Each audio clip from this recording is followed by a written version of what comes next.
প্রবাস থেকে ফিরে পেঁপে চাষ করেই এবার সফল বরিশালের আবু বকর সিদ্দিক।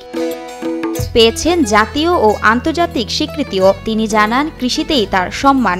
ইতালিতে আমি দেখছি আমার সাথে একটা লোক আমার সাথে বাসে উঠছে, তাকে একজন লোক উঠে সিট দিল। আমি বললাম কি ব্যাপার, হঠাৎ আমিও আসলাম, আমরা ফরেনার আর উনি আসলে দেশে দিতে হি ইজ এ ফার্মার। এই কথাটা আমার মনের মাঝখানে গেঁথে গেছে যে একজন কৃষককে তারা কি সম্মান দিচ্ছে। তার খামারে সারি সারি পেঁপে গাছের ফলন দেখে মন ভরে যাবে যে কারো। এক মৌসুমে 6 লাখ টাকার পেঁপে বিক্রি করে তাক লাগিয়েছেন তিনি। এত ফলন, ঠিক আছে, আমি দেখি অবাক। এরকম যদি আমাকে সাইডে যদি আরো 5 জনে করতে, ঠিক আছে, আরো উদ্যোগ বাড়তে। নতুন চারা তৈরি ও মাছের খামার সহ নানা উদ্যোগ নিয়েছেন এই কৃষিপ্রেমী মানুষটি। এমন সবুজ বেষ্টনী গড়ে তুলেছেন বরিশালের বাবুগঞ্জ উপজেলার সফল কৃষি উদ্যোক্তা আবু বকর সিদ্দিক সুমন। যে কোনো কাজ করার আগে তো মনোবল হচ্ছে ইম্পর্টেন্ট।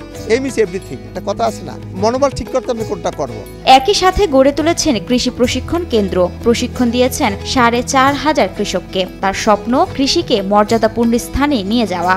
এখানে অনেক লোক আসে এবং যারা আসে তারা একটা খামার করার মতো সেই মানসিকতা সৃষ্টি করতে আমি চেষ্টা করি। আমার একটা স্কুল আছে, সেখান থেকে আমি কিছু টিচিং দেই। এই কৃষিকাজ করে মহাত্মা গান্ধী পুরস্কার পেয়েছেন তিনি। পেয়েছেন জাতিসংঘ পুরস্কার। এশিয়া মহাদেশের একটি পুরস্কারও রয়েছে তার ঝুলিতে।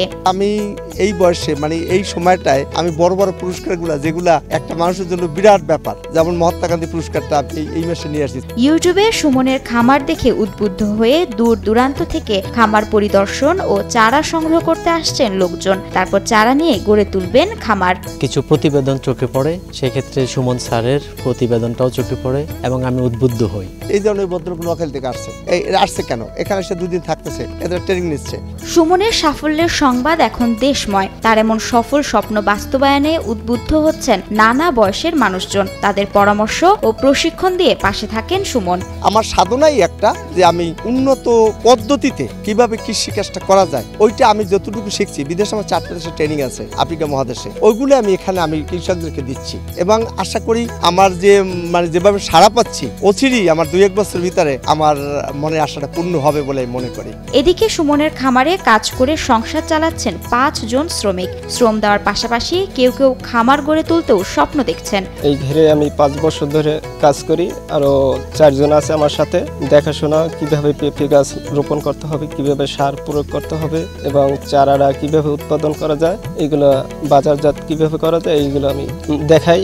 লোকজন আসলে তাদেরকে শিখিয়ে দিই। বেকার সমস্যার সমাধানে কৃষি উদ্যোক্তা হওয়ার পরামর্শও দেন সুমন। মনোবল এবং পরিচর্যা, সেই সাথে ভালো জাতের কৃষি পণ্য দিয়ে খামার শুরু করলে সফলতা আসবেই বলে বিশ্বাস করেন তিনি। যার এতটুকু জমি আছে তা দিয়ে সে নেমে পড়ুক, দেখবেন অটোমেটিকলি বড় বড় জমি তার হাতে আসবে। তার মানে এইমটা ঠিক করুক, দেখে সে লক্ষ্যমাত্রায় পৌঁছেবি।